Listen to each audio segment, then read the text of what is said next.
सपनों का शहर मुंबई, जहां एक वक्त पर कानून का नहीं बल्कि डॉन का राज चलता था। ये शहर अपने अंडरवर्ल्ड के क्रिमिनल्स और माफिया के लिए इतना मशहूर था कि यहाँ की गैंग वॉर की खबरें इंटरनेशनल मीडिया भी कवर करती थी। इस शहर में एक से बढ़कर एक डॉन आए। किसी ने बंदूक की नोक पर राज किया तो किसी ने पूरे शहर को खौफ के साए में रखा और अपना दबदबा बनाया। लेकिन अंडरवर्ल्ड के इस राज की शुरुआत हुई थी एक ऐसे आदमी से जो कभी एक बंदरगाह पर मजदूरी करता था।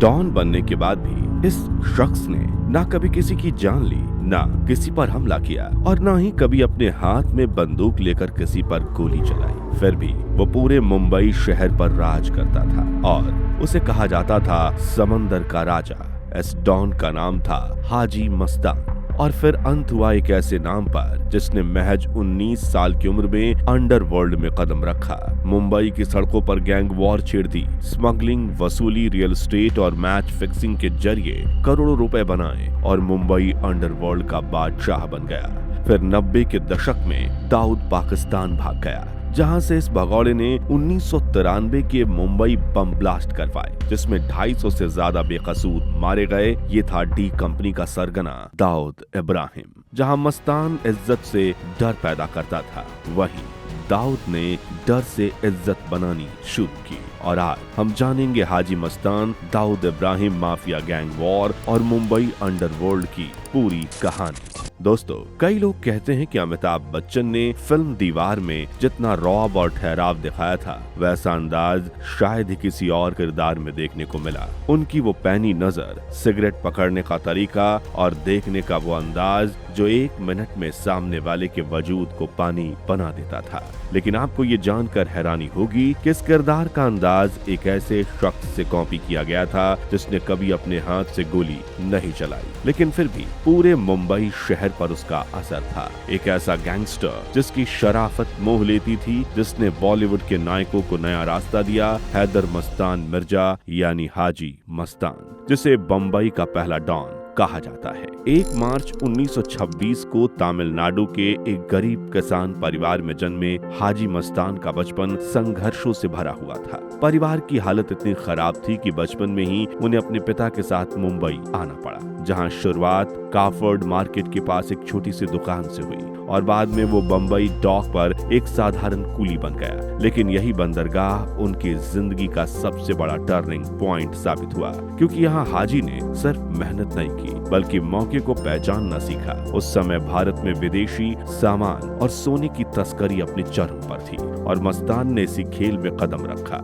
एक अरब व्यापारी से मुलाकात ने उसे ये रास्ता दिखाया, जहां वो कपड़ों में छुपाकर सामान बाहर निकालता और इसके बदले में उसे कुछ पैसे मिलते। धीरे धीरे यही काम उसका पूरा धंधा बन गया और एक मामूली कूली अब मस्तान भाई के नाम से जाना जाने लगा। लेकिन मस्तान को बाकी तस्करों से अलग बनाता था उसका तरीका। वो सिर्फ पैसों के लिए काम नहीं करता था बल्कि अपने नियमों के साथ चलता था। कहा जाता है कि एक बार सोने के बिस्कुट उसके पास रह गए थे क्योंकि उसका मालिक गालिब जेल चला गया था। लेकिन सालों बाद जब वो वापस लौटा तो मस्तान ने बिना एक भी कमी के वो सोना उसे लौटा दिया। तब गालिब सोने के बिस्कुटों से भरा बक्सा देखकर चौंक गया। उसने पूछा, तुम चाहते तो इन बिस्कुटों को लेकर फरार हो सकते थे। मस्तान ने जवाब दिया, मेरे पिता ने मुझे सिखाया था कि तुम हर एक से बच सकते हो लेकिन ईश्वर से कभी नहीं। यही वजह थी कि अंडरवर्ल्ड में उसकी पहचान सिर्फ एक तस्कर की नहीं बल्कि एक भरोसेमंद और एक एथिक्स वाले डॉन की बन गई। धीरे धीरे उसका प्रभाव इतना बढ़ गया कि मजदूरों से लेकर बड़े कारोबारी तक उसे सम्मान देने लगे और पुलिस भी कई बार उसके मामले में सीधे टकराव से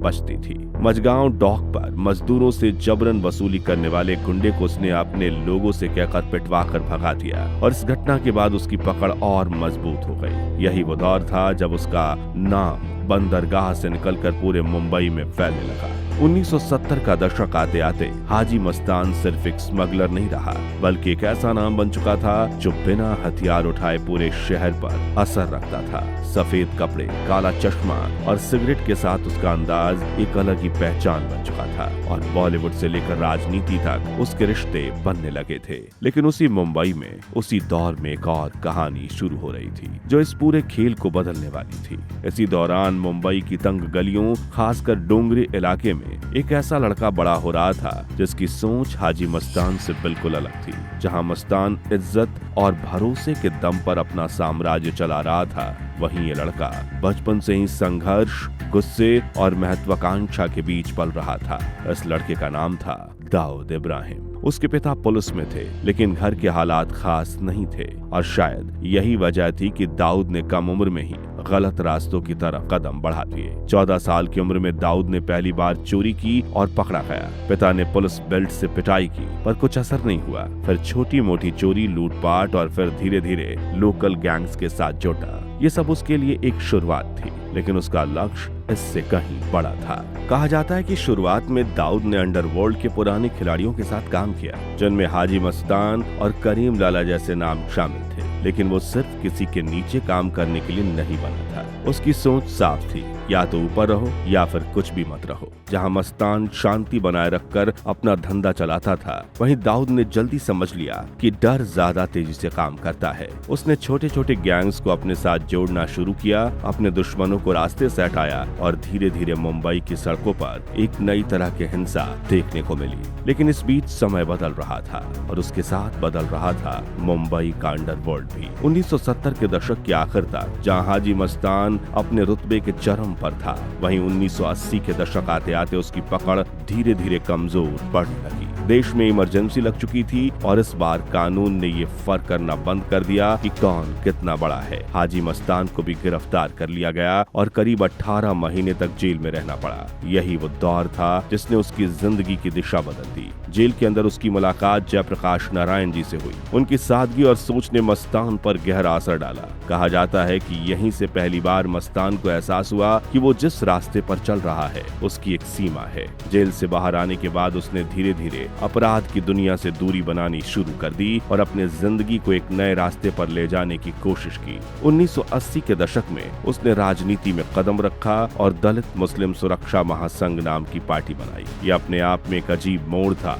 एक ऐसा शख्स जो कभी तस्करी की दुनिया का सबसे बड़ा नाम था, अब समाज और राजनीति की बात कर रहा था। हालांकि राजनीति का खेल अलग था। यहाँ उसका वो रुतबा काम नहीं आया जो अंडरवर्ल्ड में चलता था और उसे ज्यादा सफलता नहीं मिली। उधर मुंबई में नए गैंग्स उभरने लगे थे, नए चेहरे सामने आ रहे थे और अंडरवर्ल्ड का पूरा तरीका बदल रहा था। हाजी मस्तान, जिसने बिना गोली चलाए अपना साम्राज्य खड़ा किया था, अब उस दुनिया से धीरे धीरे दूर होता जा रहा था। 9 मई 1994 को दिल का दौरा पड़ने से उसकी मौत हो गई और उसके साथ ही मुंबई अंडरवर्ल्ड का एक ऐसा दौर खत्म हो गया जहां बिना गोली चलाए भी एक स्मगलर अंडरवर्ल्ड का सबसे पावरफुल डॉन बन सकता था। लेकिन हाजी मस्तान के बाद अब दाऊद की कहानी को समझने के लिए हमें समय में थोड़ा पीछे चलना होगा। दरअसल 80 के दशक में जब हाजी मस्तान ने अंडरवर्ल्ड छोड़कर राजनीति की राह पकड़ ली, तब दाऊद के लिए स्मगलिंग, गोल्ड ट्रेड और एक्सटॉर्शन पर अपनी पकड़ मजबूत करने के दरवाजे खुल गए। इसी दौर में मुंबई अंडरवर्ल्ड में एक और बड़ा नाम मौजूद था, करीम लाला, जिसे पठान गैंग का सरगना माना जाता था और जिसका शहर के कई इलाकों में सालों से दबदबा था। लेकिन जैसे जैसे दाऊद की ताकत बढ़ती गई, वैसे वैसे उसका असर पुराने खिलाड़ियों के धंधों पर भी पड़ने लगा। जिन इलाकों और कामों पर पहले पठान गैंग का राज था, वहां दाऊद का सिक्का चलने लगा और यही वो चिंगारी थी जिसने मुंबई की सबसे खूनी गैंग वॉर को जन्म दिया। धीरे धीरे ये टकराव खुली दुश्मनी में बदल गया। सड़कों पर गोलियां चलने लगी, दिन दहाड़े हत्याएं होने लगी और शहर पहली बार उस दौर में दाखिल हुआ जहां अंडरवर्ल्ड का मतलब सिर्फ तस्करी नहीं बल्कि सीधी हिंसा बन चुका था। कहा जाता है कि एक बार करीम लाला के आदमियों ने दाऊद को पकड़कर बुरी तरह पीटा था। उस दिन दाऊद को सिर्फ चोट नहीं लगी थी बल्कि उसके अंदर एक ऐसा अपमान बैठ गया था जिसने आगे चलकर बदले की आग का रूप ले लिया। इसके बाद घटनाएं तेजी से बदलने लगी। 1981 में मनिया सुरवे और पठान गैंग ने दाऊद के भाई शब्बीर की हत्या कर दी और यहीं से दाऊद पूरी तरह बदल गया। उसने अपने दुश्मनों को खत्म करने के लिए हर तरीका अपनाना शुरू कर दिया, यहाँ तक कि पुलिस से भी हाथ मिला लिया और मुखबरी के जरिए अपने विरोधियों को एक एक करके खत्म करवाने लगा। 1982 में मनियासुर एक एनकाउंटर में मारा गया, लेकिन दाऊद का हिसाब अभी भी पूरा नहीं हुआ था। 1984 में उसने करीम लाला के भतीजे समद खान पर 19 गोलियां चलवाकर उसे मौत के घाट उतार दिया और कुछ ही समय बाद उसके भाई अब्दुल रहीम खान को भी खत्म करवा दिया। अब तक मुंबई का अंडरवर्ल्ड पूरी तरह बदल चुका था और दाऊद इब्राहिम एक ऐसा नाम बन चुका था जिसके सामने बाकी सारे पुराने खिलाड़ी धीरे धीरे कमजोर पड़ते जा रहे थे। उसने मुंबई, गुजरात और दमन के तटों से लेकर स्मगलिंग के पूरे नेटवर्क पर कब्जा जमा लिया और इसी के दम पर करोड़ों का साम्राज्य खड़ा कर लिया। इसी दौरान उसकी निजी जिंदगी भी चर्चा में रहने लगी। उसने मुंबई की एक लड़की जुबैना जरीन से शादी की और अंडरवर्ल्ड से निकलकर क्रिकेट और बॉलीवुड तक अपनी पहचान बनानी शुरू कर दी। उसका नाम कई फिल्म अभिनेत्रियों के साथ जोड़ा जाने लगा, जिनमें मंदाकिनी का नाम सबसे ज्यादा चर्चाओं में रहा। कहा जाता है कि जब राम तेरी गंगा मैली से मंदाकिनी को लॉन्च किया गया तो कुछ ही समय में उनकी और दाऊद की तस्वीरें सामने आने लगी, जिसके बाद उनके रिश्ते की खबर पूरे देश में फैल गई। 1980 के मध्य तक दाऊद इब्राहिम मुंबई पुलिस के लिए सबसे बड़ा सरदर्द बन चुका था। उस पर हत्या, तस्करी, रंगदारी और अवैध वसूली के कई गंभीर मामले दर्ज थे और अब पुलिस हर हाल में उसे पकड़ना चाहती थी। शहर के कोने कोने में उसके ठिकानों पर छापेमारी शुरू हुई, लेकिन इस बार भी दाऊद ने अपने पुराने अंदाज में बाजी पलट दी। पुलिस की हर चाल उसे पहले से ही पता चल जाती थी। इसी वजह से जब तक टीम उसके पास पहुंचती, वो अपने परिवार और चुनिंदा लोगों के साथ देश छोड़कर दुबई निकल चुका था। दुबई पहुंचकर उसका नेटवर्क और भी खतरनाक हो गया। अब उसका ऑपरेशन सिर्फ मुंबई तक सीमित नहीं था, बल्कि खाड़ी देशों से लेकर नेपाल और पाकिस्तान तक फैल चुका था। यहीं से डी कंपनी का पूरा सिस्टम चलाया जाने लगा। मुंबई में उसके लिए छोटा राजन, छोटा शकील और शरद शेट्टी जैसे लोग जमीन पर काम संभालते। उस समय छोटा राजन को उसका सबसे भरोसेमंद साथी माना जाता था। दाऊद का आदेश ही उसका नियम होता था। लेकिन 1992 का साल इस कहानी का सबसे बड़ा मोड़ लेकर आया। दिसंबर में बाबरी मस्जिद विध्वंस के बाद पूरे देश में सांप्रदायिक तनाव फैल गया और मुंबई भी इससे अछूता नहीं रहा। इसी माहौल में दाऊद ने एक बड़े हमले की योजना तैयार की। इस बार उसने अपने ही गैंग के कुछ लोगों को इस प्लान से दूर रखा और टाइगर मेनन जैसे लोगों के साथ हाथ मिलाकर एक ऐसी साजिश रची जिसने पूरे देश को हिला दिया। 12 मार्च 1993 मुंबई में एक के बाद एक कई धमाके हुए। कुछ ही मिनटों में शहर के कई बड़े इलाके दहशत में डूब गए। Share market, air India building, cinema hall, हर जगह तबाही मच गई।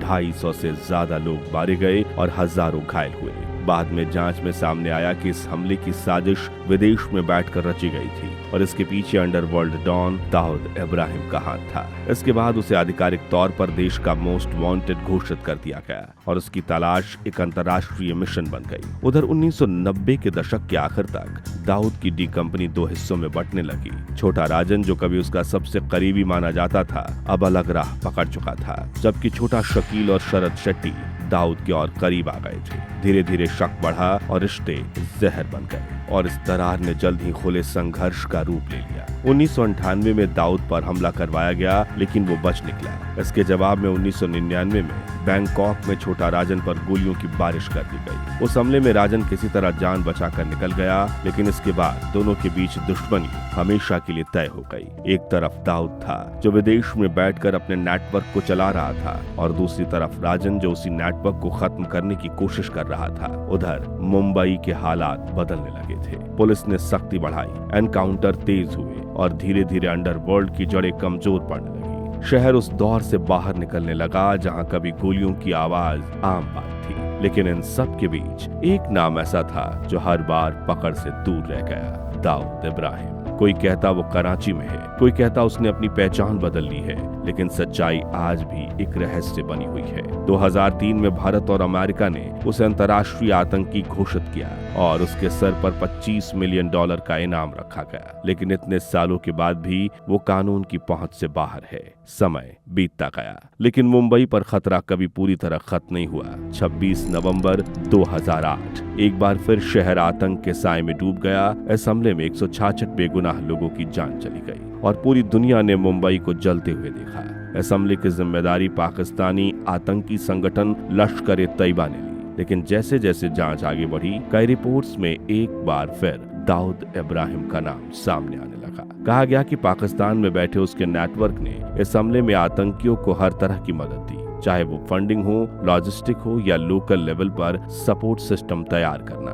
कुछ रिपोर्ट्स में ये भी दावा किया गया कि डी कंपनी से जुड़े लोगों ने हमले से पहले मुंबई में रेकी करने में मदद की थी। हालांकि इन सब के बावजूद दाऊद एक बार फिर कानून की पकड़ से दूर ही रहा। इन सब घटनाओं के बीच पिछले 2 दशकों में दाऊद को लेकर कई तरह की खबरें सामने आती रही हैं। कभी उसकी मौत की अफवाह, कभी बीमारी की, तो कभी जहर दिए जाने की बातें, लेकिन असलियत कोई नहीं जानता। कहा जाता है कि भारत छोड़ने के बाद उसने कई बार अपनी पहचान बदली, नाम बदले और यहाँ तक कि अपने चेहरे की बनावट तक बदलवा ली। यानी आज हम जिन तस्वीरों में उसे देखते हैं, हो सकता है असलियत उससे बिल्कुल अलग हो और वो कहीं आम लोगों के बीच एक साधारण इंसान की तरह जी रहा हो। और यही इस कहानी का सबसे बड़ा सवाल है, क्या दाऊद इब्राहिम आज भी जिंदा है या फिर किसी गुप्त ऑपरेशन में उसकी कहानी खत्म हो चुकी है? आप क्या सोचते हैं? और दोस्तों, क्या आपने 70, 80 या 90 के दशक में मुंबई में अंडरवर्ल्ड की पकड़ देखी थी? अगर हाँ, तो कैसा था मुंबई का वो खौफनाक माफिया राज? हमें कमेंट में जरूर बताएं। अगर ये वीडियो इन्फॉर्मेटिव लगी हो तो लाइक और शेयर करके सपोर्ट जरूर कीजिए और ऐसी ही रोंगटे खड़ी कर देने वाली वीडियोस के लिए हमारे चैनल को सब्सक्राइब करके पास वाली घंटी जरूर बजा दीजिए। जय हिंद, जय भारत।